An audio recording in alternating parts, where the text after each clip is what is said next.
ಬರೀ ಆಗಿದ್ರೆ ಆಗಲಿ, ಅದಕ್ಕೆ ನೀವು ಆಗಬಾರ್ದಂತ ಯಾರ್ದು ಇಲ್ಲ.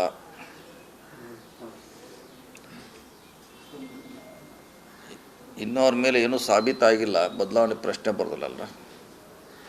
100ಕ್ಕೆ 100 ಅವರು ಬರಬೇಕು, ಅದೇನು ಪ್ರಶ್ನೆ ಇಲ್ಲ.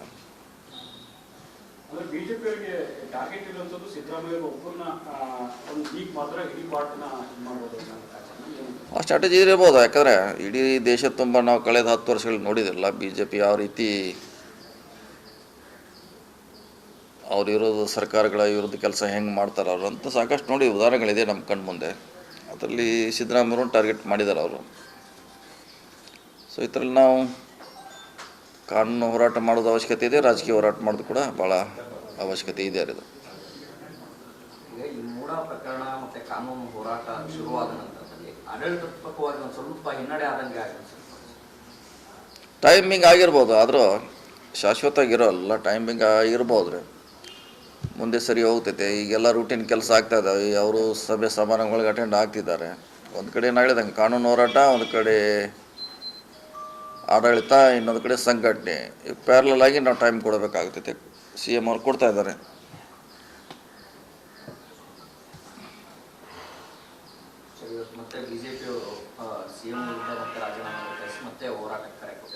ಅವ್ರಿಗೆ ಹಕ್ಕಿದೆ ಮಾಡಲಿಕ್ಕೆ, ಯಾರು ಬೇಡಂದ್ರೆ ಅವ್ರಿಗೆ ಹಕ್ಕಿದೆ, ಮಾಡ್ತಾರೆ. ಈಗ ನಾವು ರಾಜ್ಯಪಾಲರು ನಾವು ಮಾಡ್ತಾಯಿದ್ವಿ, ಅದು ನಮ್ಮ ಹಕ್ಕದು.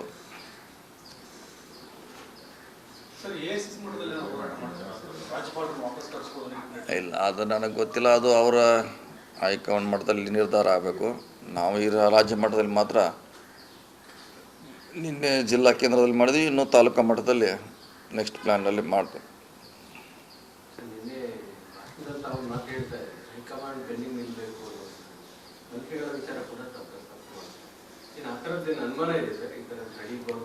ಅನುಮಾನ ಎಲ್ಲ ಬಹಿರಂಗವಾಗಿ ಹೇಳಬೇಕಾಗ್ತದೆ, ನಿಲ್ಲಬೇಕಾಗ್ತದೆ. ಯಾಕಂದರೆ ಅಂತಿಮವಾಗಿ ಡಿಸಿಷನ್ ತೊಗೊಳೋರು ಹೈಕಮಾಂಡು. ಈಗ ನಾಳೆ ಸಿದ್ದರಾಮಯ್ಯವ್ರಿಗೆ ತೊಂದರೆ ಆದರೆ ನೆಕ್ಸ್ಟ್ ತೆಲಂಗಾಣ ಹೋಗ್ತದೆ. ತೆಲಂಗಾಣಕ್ಕೆ ಅಷ್ಟು 1 ತಿಂಗಳಲ್ಲಿ ಅವ್ರಿಗೂ ನೋಟಿಸ್ ಕೊಡ್ತಾರೆ, ಅವ್ರಿಗೆ ಈ ಥರ ನೋಟಿಸ್ ಕೊಡ್ತಾರೆ, ಮತ್ತು ಅಲ್ಲಿ ಅವರು ಇಳಿಬೇಕಾಗ್ತೈತೆ. ಅದಕ್ಕೂ ಇದೊಂದು ಪಾರ್ಟಿಕಲಿ ಡಿಸಿಷನ್ ಅಂತ ಹೈಕಮಾಂಡ್ನವರು ಗಟ್ಟಿಯಾಗಿ ಇದಕ್ಕೆ ಒಂದು ಡಿಸಿಷನ್ಗೆ ಬರಬೇಕು. ಯಾವ ಕಾಲಕ್ಕೂ ನಮ್ಮ ಮುಖ್ಯಮಂತ್ರಿಗಳನ್ನು ನಾವು ಇಳಿಸೋದಿಲ್ಲ. ಅದು ಕರ್ನಾಟಕ ಇರ್ಬೋದು, ಬೇರೆ ನಮ್ಮದಿನ್ನೂ 3-4 ಕಡೆ ನಮ್ಮ ಸ್ಟೇಟ್ನಲ್ಲಿ ಸರ್ಕಾರ ಇದೆ. ಸೊ ಅದಕ್ಕೊಂದು ನಿರ್ಧಾರ ಬರಲೇಬೇಕು ಈ ಸ್ಪೆಸಿಫಿಕ್ ಕೇಸ್ನಲ್ಲಿ.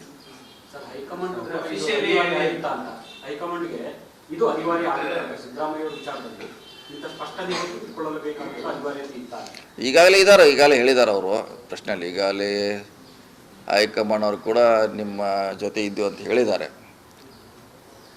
ಅದು ನಮ್ಮ ರಾಜ್ಯ ಮಟ್ಟಕ್ಕೆ ಹೆಚ್ಚು ಗೊತ್ತಾಗಿದೆ. ಅದು ರಾಷ್ಟ್ರ ಮಟ್ಟದಲ್ಲಿ ಕೂಡ ಗಟ್ಟಿಯಾಗಿ ಆಗಬೇಕು. ನಾವು ಇವ್ರ ಜೊತೆ ಗಟ್ಟಿಯಾಗಿ ನಿಲ್ತೀವಿ. ಇದೊಂದು ರಾಜಕೀಯ ಪ್ರೇರಿತ ರಾಜ್ಯಪಾಲರ ನಿರ್ಧಾರ. ಅದಕ್ಕೆ ನಾವು ರಾಜಕೀಯ ನಿರ್ಧಾರ ತೆಗೆದುಕೊಳ್ಳುವಂಥ ಒಂದು ಸ್ಪಷ್ಟ ಸಂದೇಶ ನಮ್ಮಿಂದ ಅವಶ್ಯಕತೆ ಇದೆ. ಇಲ್ಲಿ ತನಕ ಬೆಳೆ ಬಿಡಬಾರ್ದಿತ್ತು ಅನ್ನೋ ಅಭಿಪ್ರಾಯಗಳು ತುಂಬ ಇದೆ. ಮುಖ್ಯಮಂತ್ರಿಗಳು ಆರಂಭದಲ್ಲೇ ಒಂದು ತೀರ್ಮಾನ ಮಾಡಬೇಕಾಗಿತ್ತು, ವಾಪಸ್ ಕೊಟ್ಟು ಅಲ್ಲೇ ತನಿಖೆ ಮಾಡಿದ್ರೆ ಬೆಳೀತಾ ಇರಲಿಲ್ಲ ಅಂತೆಲ್ಲ ಚರ್ಚೆಗಳಿದೆ. ನಿಮ್ಮ ಅಭಿಪ್ರಾಯ ಸರ್, ಈ ಪ್ರಕರಣ ಇಲ್ಲಿ ತನಕ ಬೆಳೆದಿದ್ದೇ ದೊಡ್ಡ ಹಿನ್ನಡೆ? ಈಗ ನೋಡಿ, ಕಾನೂನು ಅದು ಇರದೇ ಅದು ಸಮಸ್ಯೆ ಇದ್ದರೆ ಯಾವಾಗ ಒಮ್ಮೆ ಇತ್ಯರ್ಥ ಆಗಲೇಬೇಕು. ಸೊ ಅದು ಕಾನೂನು ಹೋರಾಟ ಮಾಡಲಿಕ್ಕೆ CM ಅವರು ತಯಾರಿದ್ದೀವಿ ಅಂತ ಹೇಳಿದ್ದಾರೆ. ಸಾಕಷ್ಟು ಸರ್ ಹೇಳಿದ್ದಾರೆ, ನಾವು ತಯಾರಿದ್ದೀವಿ, ನಾವು ಹೋರಾಟ ಮಾಡ್ತೀವಿ, ಕನ್ವಿನ್ಸ್ ಮಾಡ್ತೀವಿ ಅಂತ ಹೇಳಿದ್ದಾರೆ. ಸೊ ಅಷ್ಟು ಹೇಳಿದ ಮ್ಯಾಗ ಇನ್ನೂ CM ಅವ್ರ ನಿರ್ಧಾರಕ್ಕೆ ಬಿಡೋಣ, ಅದು ಯಾವ ರೀತಿ ಅವ್ರು ಹೋರಾಟ ಮಾಡ್ತಾರೆ.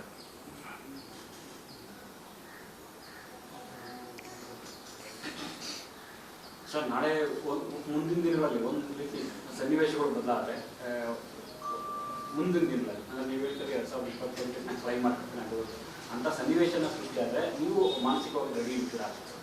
ಈಗ ಇಲ್ಲ ಸನ್ನಿವೇಶ ಅಂದರೆ ಅದೇ ಹೇಳಿದ್ರಲ್ಲ, ಈಗ ನಮ್ಮ ಪಕ್ಷ ಇಡೀ ಪಕ್ಷ ಅದು ಗಟ್ಟಿಯಾಗಿ ನಿಂತರೆ ಅದು ಸನ್ನಿವೇಶ ಬರೋದಿಲ್ಲ. ಅದೇ ಪ್ರಶ್ನೆ. ಈಗ ನಾವು ಅದಕ್ಕೆ ಗಟ್ಟಿಯಾಗಿ ನಿಲ್ಬೇಕಂತ ಹೇಳ್ತಾ ಇದ್ದೀವಿ. ಹೈಕಮಾಂಡ್ ಆಗಲಿ ನಮ್ಮ ರಾಜ್ಯದ ಆಗಲಿ ಗಟ್ಟಿಯಾಗಿ ನಿಂತರೆ ಆ ಸನ್ನಿವೇಶ ನೀವೇನು ಕೇಳ್ತಿದ್ರೆ ಆ ಸನ್ನಿವೇಶ ಉದ್ಭವ ಆಗೋದಿಲ್ಲ. ಅದನ್ನ ಹೇಳೋದು.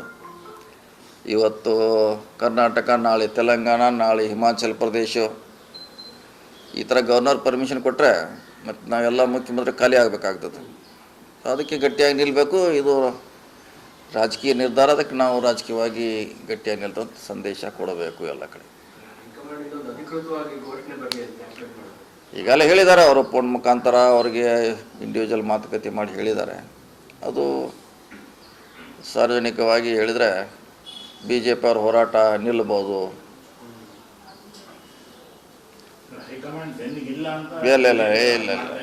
ಇಲ್ಲ ಹಂಗೆ ಆ ಥರ ಮತ್ತೆ ನೀವು ಹೋಗಬೇಡಿ.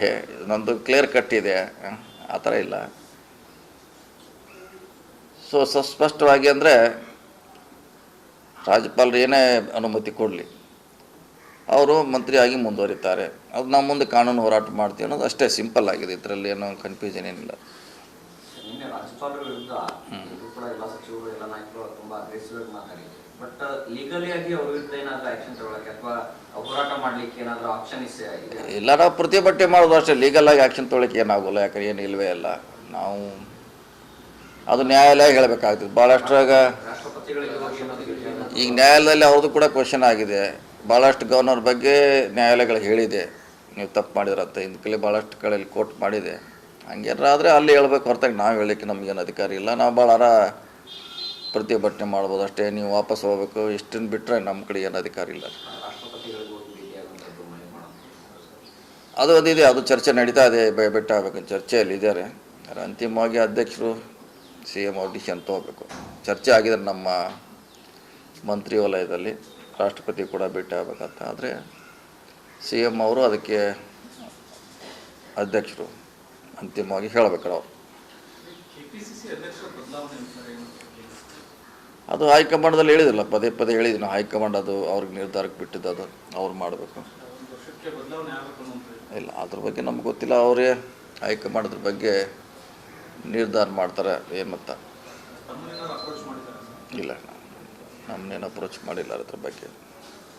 ಸರ್, ಈಗ ಬೇರೆ ಬೇರೆ ನಾಯಕರ ವಿರುದ್ಧ ಕೂಡ ಗಂಭೀರ ಆರೋಪಗಳಿದ್ದಾವೆ. ಯಾಕಂದ್ರೆ ಬಿಜೆಪಿ ಆಗಿರ್ಬೋದು, JDS ಆಗಿರ್ಬೋದು, ಮತ್ತೆ ಈಗ ಕುಮಾರಸ್ವಾಮಿ ಅವರ ವಿರುದ್ಧ ಕೂಡ ಈಗ ಪ್ರಾಸಿಕ್ಯೂಷನ್ ಇರುವಂಥದ್ದು, ಮತ್ತು ಹೊಸದಾಗಿ SIT ಅವರು ಮತ್ತೆ ಕುಮಾರಸ್ವಾಮಿ ಅವರ ಪ್ರಕರಣ ಸಂಬಂಧಪಟ್ಟ ಮತ್ತೆ ಅನುಮತಿ ಕೇಳೋಕ್ಕೆ ಅದು ನ್ಯಾಯಾಲಯದಲ್ಲಿ ನಿನ್ನೆ ಆಗಿದಲ್ಲ, ಅದು ಬಂದಿದೆ ನಿನ್ನೆ, ಅದು ಚರ್ಚೆ ಆಗಿದೆ ನ್ಯಾಯಾಲಯದಲ್ಲಿ.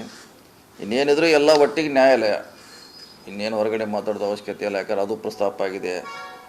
4-5 ರಾಜ್ಯಪಾಲರ ಕಚೇರಿಯಲ್ಲಿ ಪೆಂಡಿಂಗ್ ಇದೆ ಅಂತ ಅವ್ರು ಹೇಳಿದ್ದಾರೆ. ಅವರು ವಕೀಲರು ಇಲ್ಲ ನಮ್ಮ ಕಡೆ ಯಾವುದಿಲ್ಲ ಅಂತ ಅವ್ರು ಹೇಳಿದ್ದಾರೆ. ಈ ನ್ಯಾಯಾಲಯ ದಾಖಲೆ ತರಿಸಿ ನೋಡ್ಬೇಕು ಅಷ್ಟೇ. ಯಾಕಂದ್ರೆ ಅವರು ವಕೀಲರು ಮೆಹ್ತಾ ಅಣ್ಣವರು ನಮ್ಮಲ್ಲಿ ಯಾವುದೂ ಪೆಂಡಿಂಗ್ ಇಲ್ಲ ಅಂತ ಹೇಳಿದ್ದಾರೆ, ನಮ್ಮವರು ಪೆಂಡಿಂಗ್ ಇದೆ ಅಂತ ಹೇಳಿದ್ದಾರೆ. ಸೊ ಕೋರ್ಟಿಗೆ ಅಧಿಕಾರ ಇದೆ ಕೇಳೋವಂಥದ್ದು, ದಾಖಲೆ ತರಿಸುವಂಥದ್ದು ತರಿಸ್ಬೋದು ಅವರು. Okay, thank you.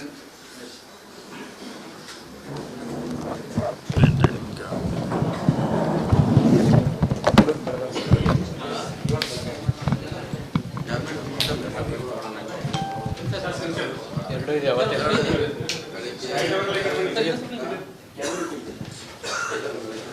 ನಾರ್ಮಲ್